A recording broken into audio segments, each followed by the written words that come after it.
আজ 10 আগস্ট 2025। দৈনিক যুগান্তরের প্রধান শিরোনাম। জুলাই ঘোষণাপত্র দুর্বল, অপূর্ণাঙ্গ, ফরমায়েশি। আলোচনা সভায় বক্তারা। জাতিসংঘের মান অনুযায়ী ডিএমপি প্রশিক্ষণ শুরু, ত্রয়োদশ সংসদ নির্বাচন। 8 উপদেষ্টার দুর্নীতি নিয়ে সাবেক সচিবের অভিযোগ ভিত্তিহীন, মন্ত্রিপরিষদ সচিব। 100 এজেন্সির বিরুদ্ধে অনুসন্ধানে সিআইডি, মালয়েশিয়ায় জনশক্তি রপ্তানির অনিয়ম। সক্রিয় 972 ছিনতাইকারী পুলিশের তালিকাভুক্ত হয় ও রাজধানীর অবাধে বিচরণ।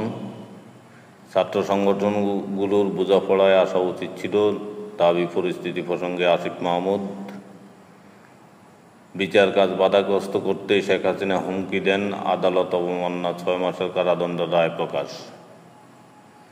সাগর বেষ্টিত সন্দ্বীপ এক বঞ্চনার জনপদ, উপকূলের জীবন। তুষারকে নিয়ে নীলার মিথ্যাচারিতা।